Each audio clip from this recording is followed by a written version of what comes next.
प्रकाश सत्यम की प्रेरणादायक कहानी सुनने के लिए सब्सक्राइब करें golden story time YouTube channel. और आज की कहानी है बहुत आसान है। एक गांव में वीरू नाम का लड़का रहता था।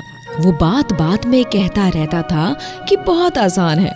एक बार वो अपने मित्र धीरू से मिलने राजमहल जाता है। धीरू राजा का खास मंत्री था। राजा के दरबार में किसी विषय पर चर्चा हो रही थी।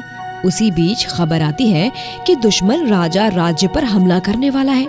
खबर सुनते ही सभा का माहौल गंभीर हो जाता है। राजा ने मंत्रियों से तत्काल युद्ध की योजना बनाने को कहा।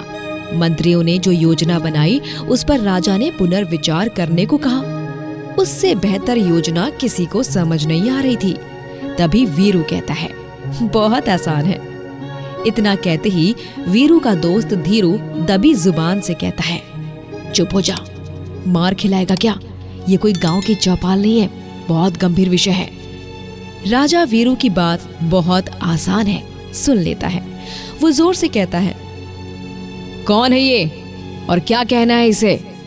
वीरू बहुत डर जाता है।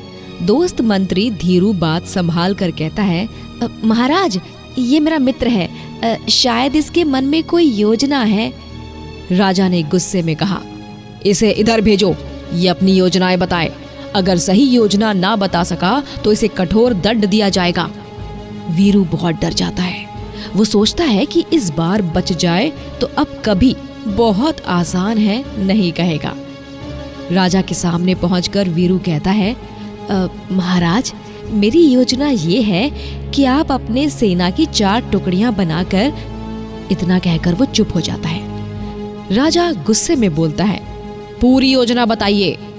वीरू अपने दोस्त मंत्री के कान में कहता है, मेरे पास कोई योजना वोजना नहीं है, मुझे तो बस बला टालनी है। अब तू ही बता कैसे जान बचाई जाए। धीरू कहता है, तेरा ये बहुत आसान है, मुझे कहीं का नहीं छोड़ेगा। अब जो समझ में आए तू ही बता। वीरू फिर कान में कहता है, धीरू तू तो मंत्री है, इस बार मुझे बचा ले, अब कभी बहुत आसान है नहीं कहूंगा।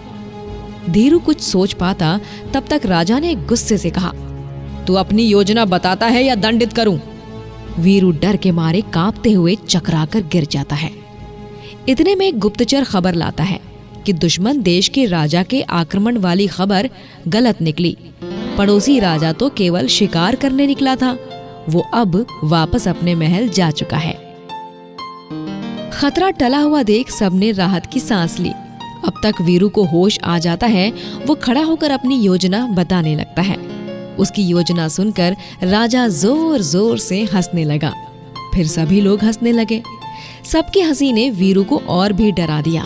वो जोर जोर से रोने लगा। राजा मजाक के मूड में कहता है, डरो नहीं, बहुत आसान है। फिर पूरी सभा ठहाके लगाकर हंसने लगी। फिर धीरू ने वीरू को बताया कि कोई आक्रमण वाक्रमण नहीं होने वाला है, अब शांत हो जाओ। वीरू उसी समय सोच समझकर बोलने का प्रण लेता है और हंसी खुशी गांव वापस चला जाता है।